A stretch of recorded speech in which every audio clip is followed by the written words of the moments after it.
Do I love my job when I have the chance to talk with amazing people like Sam Cosentino that you see here? We're going to talk about QMJHL prospect. Thank you for doing this, Sam. It's a real honor to have you with us. Well, not at all. It's my pleasure. Anytime we get an opportunity to speak about the prospects in the Canadian Hockey League, I'm more than happy to do it. I'm excited to do it, and I guess the only sad part is haven't had the opportunity to see many of these guys play live and in person this year. But luckily enough for me in my job, I can rely on some past experiences, having watched most of the players, especially the high end guys. So it's a pleasure to be on to talk about them, and I only hope I get the opportunity to be able to see some of these guys live before the season is out. Well, we appreciate it. And, it's an opportunity for you to watch more Q games than usual, I guess, Yeah. because the other leagues have not started yet. So, did your attention went maybe 100% on the Q? Yeah, for sure. I mean, you're trying to keep an eye on the news and what's happening in the other leagues in the hopes that they are going to be able to play at some point. I think there's going to be some encouraging news with the WHL. The Ontario Hockey League has a little bit longer of a runway, I think, because of how limited the travel is, especially if you stay within the division.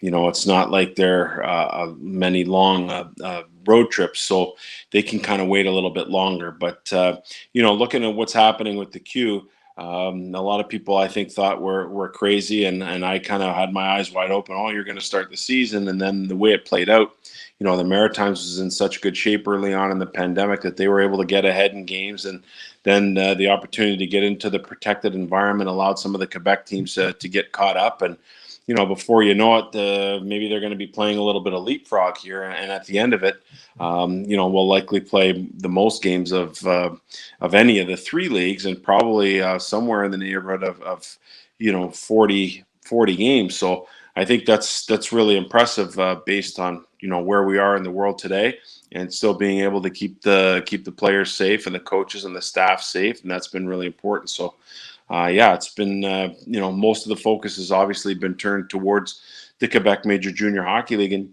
you know what, Alex, I think back to a couple of years ago. I remember we were in Regina doing a game, and we had the opportunity after watching a practice, I think it was, to get back to the hotel and to watch the final game in the Canada Winter Games. And that Quebec team, coached by Lappy, unbelievable group of players there, and now a lot of those players starting to pop up when it comes to the NHL draft. So pretty cool that when you think about watching those guys at 15 years old, that their time has finally come here to be drafted into the National Hockey League. Yeah, and it's nice of you to mention that the leagues are doing an amazing job to put sports out there. I mean, I've said it many times since the beginning of the crisis. I think the QMJHL have been amazing to put the guys out there to make sure that they keep progressing and they keep playing hockey in a context where everything in the world go crazy and so unnormal. So I'm actually really proud to work for the league, and I think the QMJHL especially have done an amazing work to put those kids on the ice, and it's nice for you to say that to point it out. You know what, Alex? I think something else has to be pointed out here, and I think it's the recognition by the government in a lot of the areas where the Quebec teams reside to say that, hey, we're going to be able to provide some support and some help here, because the realization really is when you look at the economic impact that these teams have in their respective communities, it's really important. And I've been everywhere in the league. I've been to Bathurst. I've been to Val-d'Or and Rouen, Noranda, and Gatineau. I've been all over the league, St. John, Cape Breton. So I think it's important to know that it's not just a hockey team. It's the impact that the hockey team has in the community. And I think about the people that work in concessions or parking or ticket takers or the people that are volunteering with the 50-50. But I also think about, and especially in the Quebec League, maybe more than any of the three leagues, how much of a social gathering that the rink becomes when their particular team is playing. And, one of the thoughts I always have, I've worked quite a few games in Rimouski over the years, and the way the rink is set up with that moat around the bottom, that people get there nice and early, and you're on the same level basically as the players and the dressing rooms, and you can walk out and you're surrounding the rink. You can watch the warm up and maybe have a beer, or have your kids get really close to the players. And it's important, the social part of it as well. In Rimouski, you can always sit on the bench with the guys. That's crazy. You have the fan literally walking right behind the players. Yeah. That's amazing. So that's nice of you to point it out. Before we go in the real stuff, Sam, maybe you want to talk to us about this toque that you have, Hockey Gives Blood. Yeah, it's a campaign that's being run by some people out in the West. Stu Middleton and Luke Pearson, assistant coach with the Edmonton Oil Kings, approached me some time ago about maybe helping out with some of their player ambassadors. And they have 50 of them across the Canadian Hockey League, starting to penetrate into the Quebec Major Junior Hockey League with guys like Cole McLaren and Thomas Casey, Cole Huckins, and a few others that have been involved. But basically, Hockey Gives Blood is it was formed for hockey community to get together and to donate blood. And so when they asked me to come on board, we're working on a program that I think is going to be pretty neat here. I'll interview some of the draft eligible players, how they're related to the Hockey Gives Blood community and why.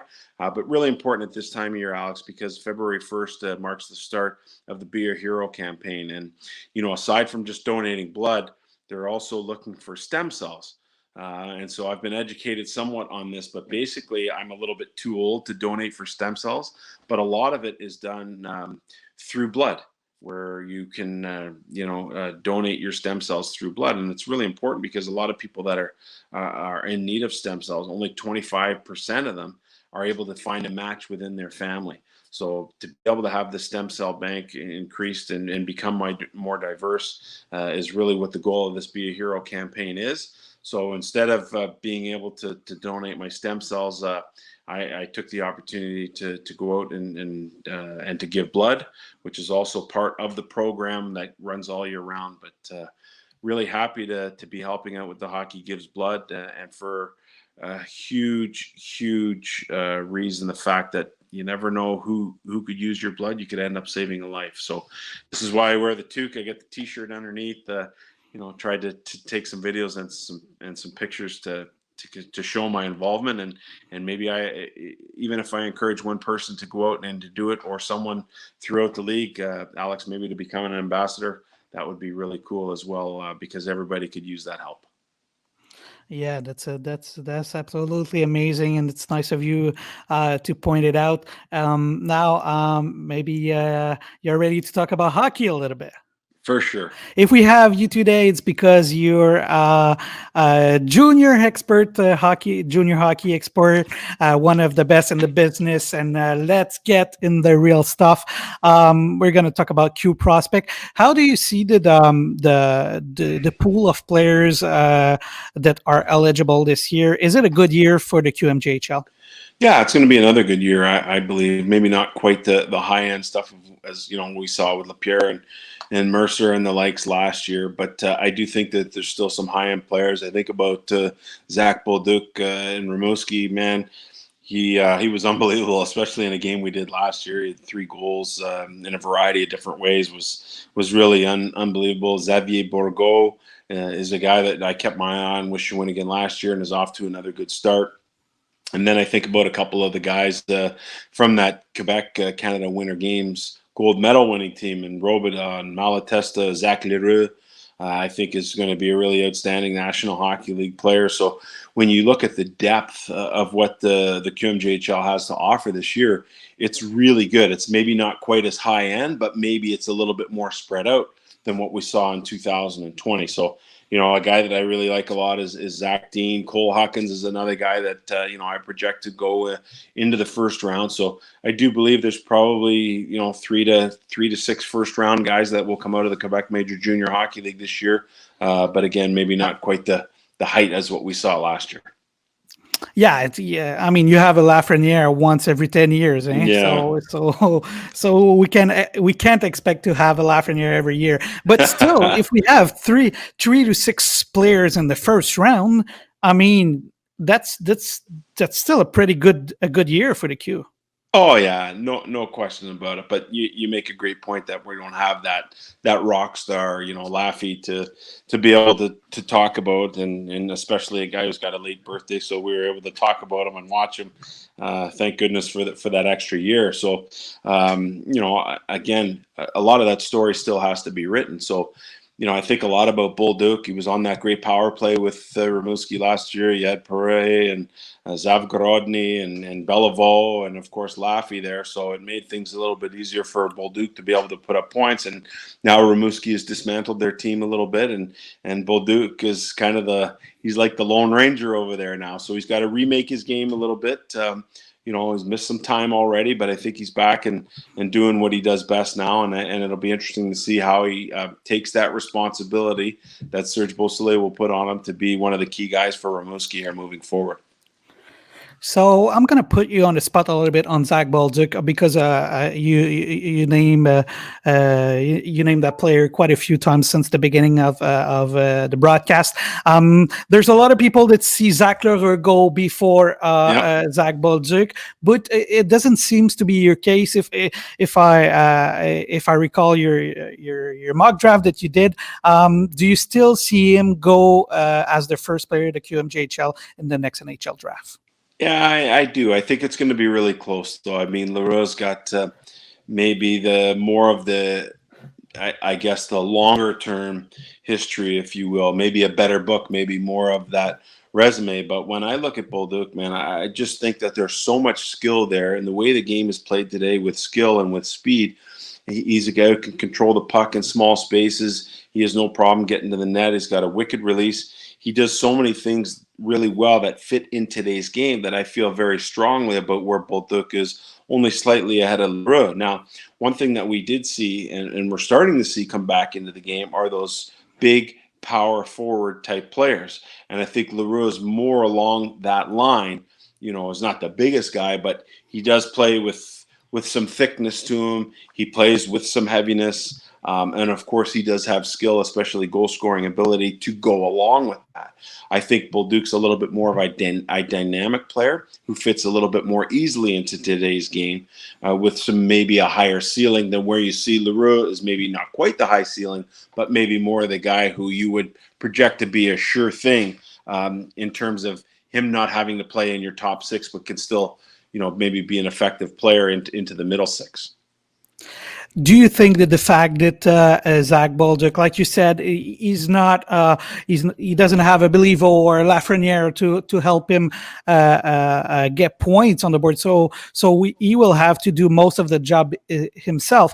And with Zach Lheureux, you have a better team in Halifax. Do you think it could help Zach in the scouting, in the eyes of the scout? Well, it can really work two ways for you. So the one thing that as a player you have to be mindful of is you have to stay true to yourself. You have to play your game and you have to do what you do best. And when you start to move ahead of that, when you start to get out of that, that's when things go sideways for you. So, Lheureux is going to be in a spot in Halifax where he can just continue to be himself. He knows that this is a team that's gone into that rebuild mode after the Memorial Cup a couple of years ago. And as Bobby Smith and Cam Russell like to do, they like to speed things up a little bit. So Lheureux was a big part of what was happening for their club this year and moving forward. So I think when you look at who they're surrounded by, sure, that does have an impact in terms of your pure point totals. But if you're Bolduc, maybe you're not finishing as much, maybe you're not scoring as much in the power play, maybe your point totals aren't going to look like what they were a year ago, but you still have to go out and show that you're playing with speed, playing with skill, still getting your shots on goal, and maybe not be so much point focused. I think with Lheureux, he's in an opportunity where he's pretty comfortable there, where maybe there can be a little bit more of a focus put on the points and the number of points he puts up. But again, you're talking about a guy that you want to see be able to play with some heaviness to him, be nasty at times, sometimes play along that edge, yet still show off that goal scoring ability. So, while Zach Leroux is surrounded by what looks to be a little bit better group right now, and a Bolduc also has the opportunity to shine as he's going to be the focus guy and the spotlight guy now. One other thing I'll say about that is both players played on teams last year that were heavily scouted. And so you, as a scout, always have in the back of your mind previous viewings of a player, even though they might not be in their draft year. So those things also, play into what a scout thinks about a player. And of course, Bolduc had a lot of eyes on him last year, having played so much with Laffy. So I'm gonna put you on the spot again. On your mock draft, you didn't put any players in the top 10, but can you see a Bolduc or a Leroux get his ranking up in the top 10 till the end of the year? Well, I think that's the case. And, these guys more than anyone are going to have the opportunity to do that because they're playing. So, having said that, some of the players that are playing in Europe are also going to have that opportunity. There's a couple of them that would have had the chance to play at the World Juniors, and that's such a big event. But so many things can change between now and then, and so many more things can change because we're in this pandemic. So the fact that there's going to be a lot more video available on those players, which is a lot of how these players are being seen right now, is important. The other thing I'll say about that is, depending on which teams have a concentration or a number of scouts working for them, be it in the Maritimes or be it in the Quebec Major Junior Hockey League, where some of them, at least early on in the Maritimes, were able to get out and see those players live and in person. And I do believe that those viewings carry more weight when you're able to see players in person. But I do think also that there are some opportunities that may be presented to these players, maybe in the late spring. I know the Canadian Hockey League has talked about potentially putting, a league of, a team from each league of draft eligible prospects and maybe put on a showcase somewhere down the road. So there has been some discussion of that. I do believe that that's something that can be made to happen. And with the long runway, that if you move it, maybe into June and whatnot, you might have the opportunity to do that. And I think that's where players are really going to make their gains. When they can be seen live and in person in front of the scouts is where you're able to make the most headway. But, getting back to the question, do I believe, one or two of those guys can get into the top 10? Well, it would be Bolduc and Leroux. That would be the two guys that would, have the most potential to do that, I believe. So when I look into your list, you have right now Bolduc at 12, you have Zachary Leroux at 16, and you have also further. You have Xavier Borgo at 29, Zachary Dean at 30, and Cole Hawkins at 31. So what you're telling me here is when I'm going to work at the draft, I'm going to have a hell of a first round with interviews and stuff. I'm going to be busy, right? Yeah, so the one thing you have to understand, Alex, like at this point, the way we work at Sportsnet is we try and put out a monthly draft ranking, and then as we get closer to the draft, then we put out the mock draft. So what you're seeing right now is the first release of the 2021 rankings. The second release is something that I'm currently working on, sorting through some video and making some calls to scouts and to my network to try and come up with, the latest list, and that will likely be released sometime the first week in February, towards the end of the first week in February. So you'll definitely see some changes there, some additions, some subtractions, some changes, some people moving up and moving down. But by no means is the list that we're both referring to right now the final one. So still lots of work to be done before the draft for even someone like me as well. Yeah, of course, we understand. We understand that. We'll come back later on a couple of DAP players because there's even though it's a first list, there's a couple of names that could be surprising. Yeah. This week it would have been the prospect game. How many Q player would you have seen in that game? Can you drop a couple of names that you would have seen for sure in that game? Yeah, so aside from the five that we have, in that first list off of the rankings, a couple of other guys that I'd be thinking about would be Malatesta and Robidas. I think would be on that list. I think Joshua Peter Reynolds would be on that list. Oscar Plandowski would be on that list. I think he's a guy who maybe goes a little bit underrated. Cameron Wynot would be another guy. Evan Noss. I mean, you'd probably be looking at a group of 10 to 12 Quebec Major Junior Hockey League players that would have been selected to play. So in terms of the goaltenders, I don't have quite the feel for the goalies. I don't see any of the QMJHL goalies going in the first round, and that tends to be my focus. So there might be one there that I'm not completely aware of that might have been selected. But when it comes to skaters, I'd say that list probably would have been in the 10 to 12 range. So it's a fair year for the overall pool prospect, a prospect pool for the Q. If you have a 12 players maybe on a 40 or so roster on 3 leagues, that's pretty fair, I think. Who is the player in that list that you think would have benefit the most of that prospect game to shine?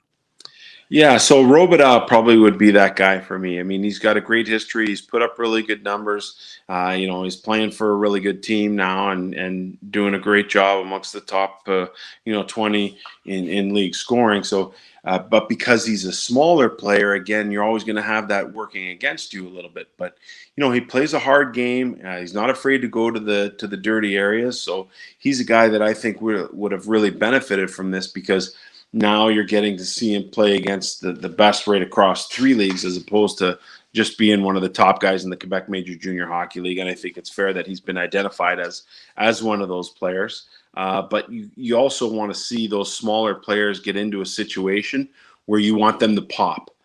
I think about Nick Robertson was that guy.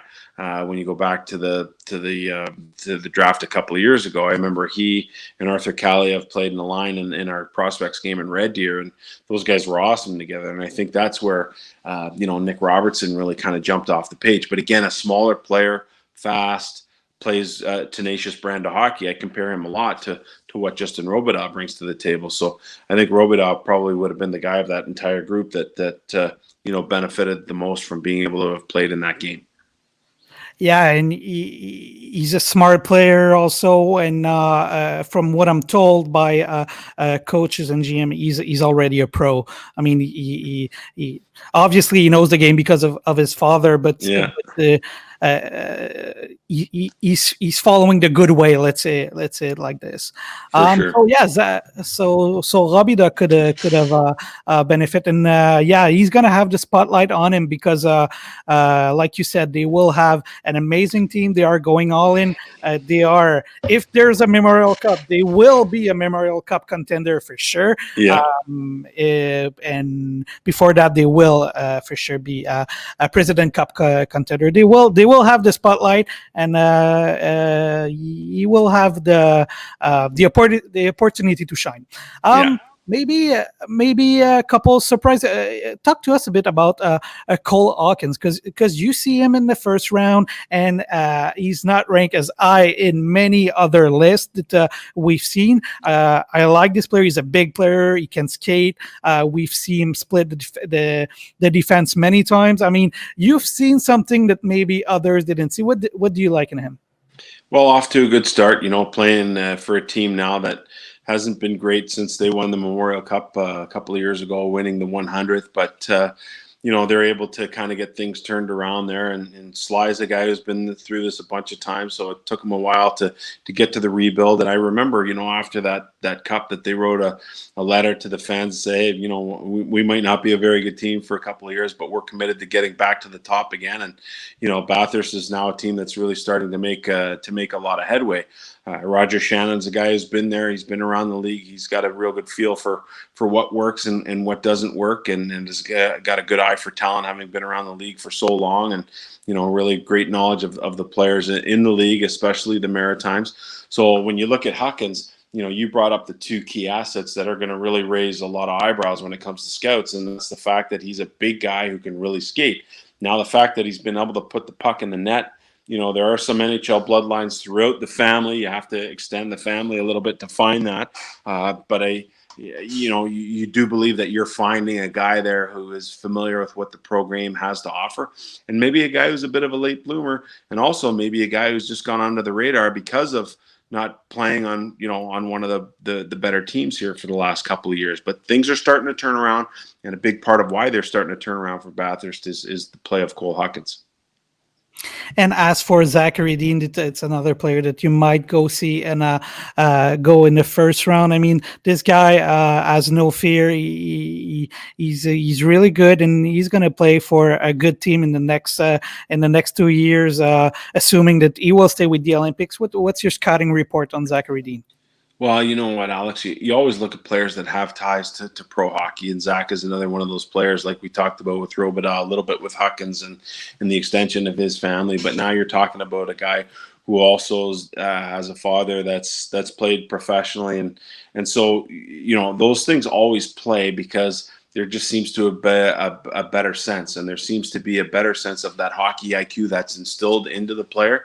But I like this guy because he brings a little bit of an old school approach to him, and he might surprise you with that open ice hit. He might surprise you with the big body check, and maybe he's a guy that a lot of people would look at and say, "Well, is he that guy?" Well, I believe that's the gritty, grinding style of game that he plays, but also is a guy who's got enough skill. He's got some escapability in his game, so he has the opportunity to show off some of those things as well. But it comes to work ethic. It comes to playing the game like a pro. I believe these things have been instilled in Zach Dean, and from the moment I saw him, I really liked him.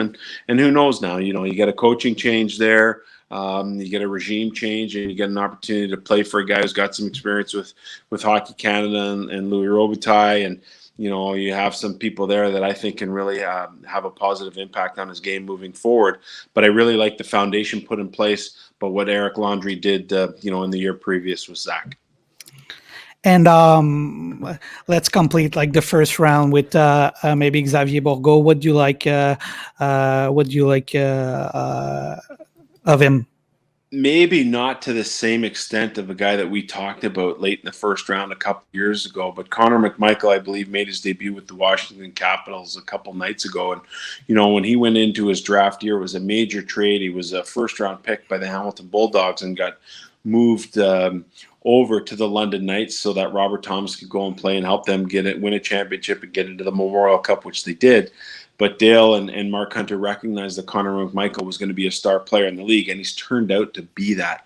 And the one key element that he has in his game that I believe he shares with Xavier Borgo is the fact that these guys have a very unique release, and they can score in a number of ways. So I look at the hat trick that Xavier scored, I think it was on the 22nd of January in a big win over Rouyn-Noranda.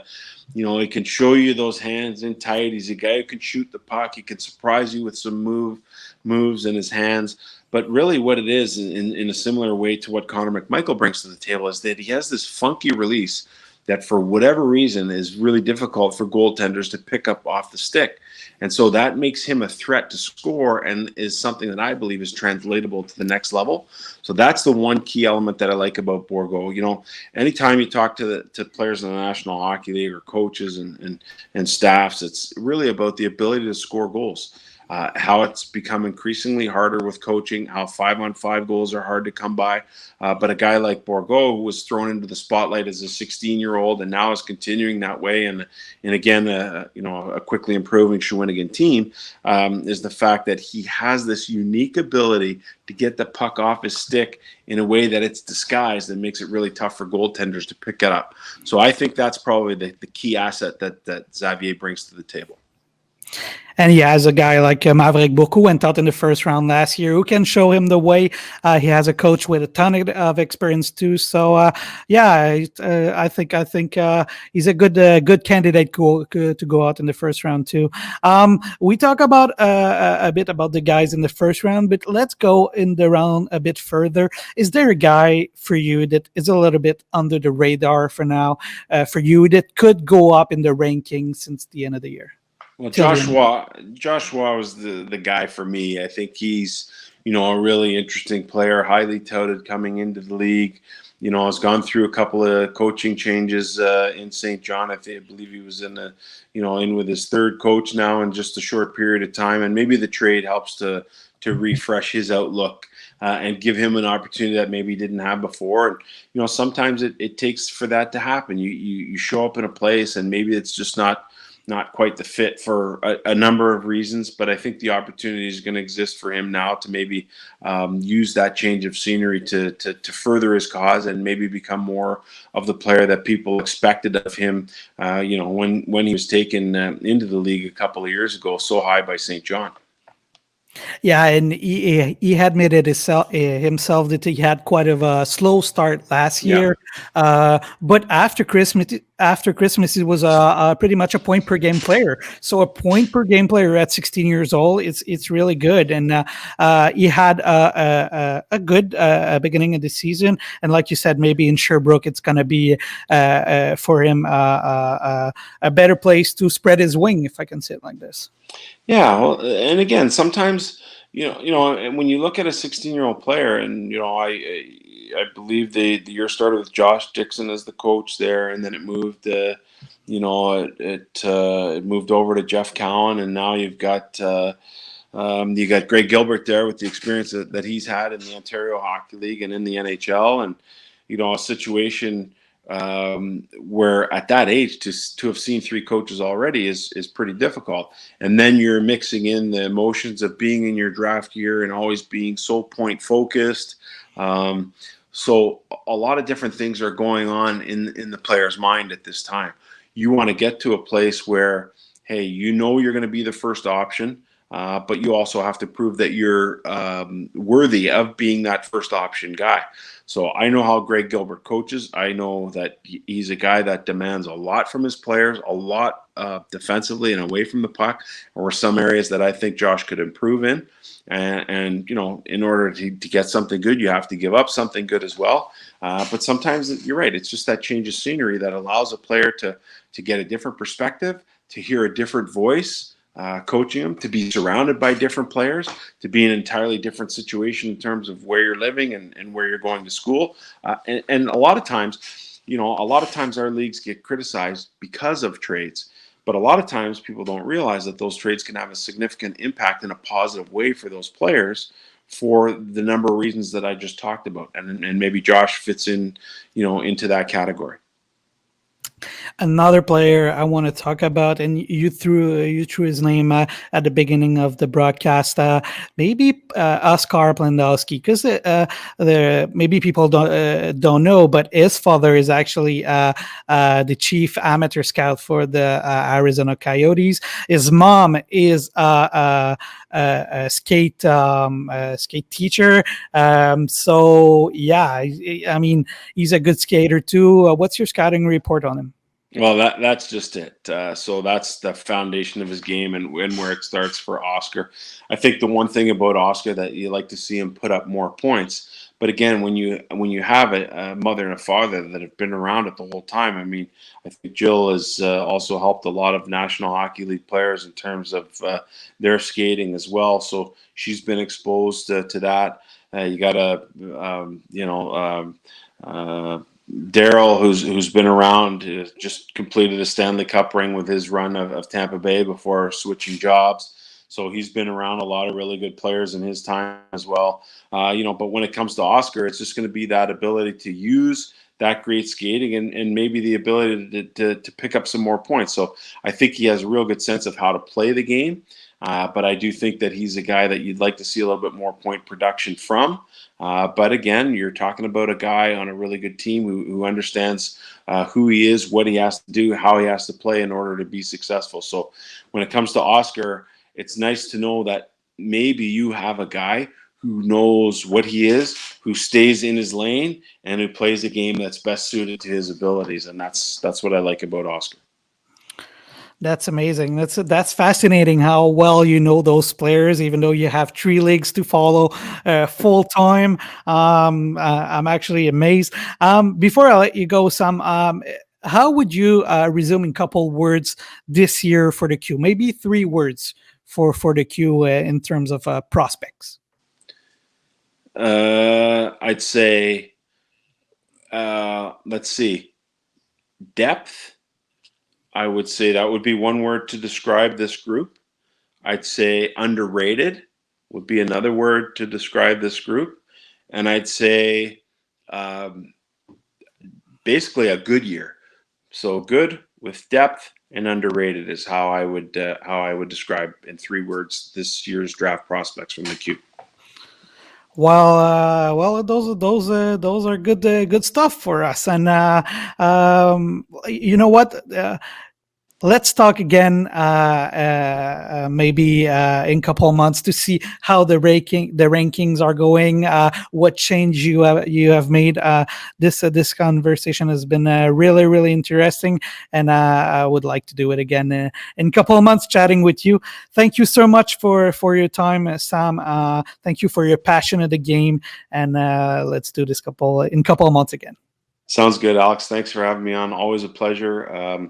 And I look forward to seeing how things progress here for all 3 leagues, but in particular with some of the guys we talked about, especially those members from that gold medal team, the Canada Winter Games team from a couple of years ago. Thank you so much.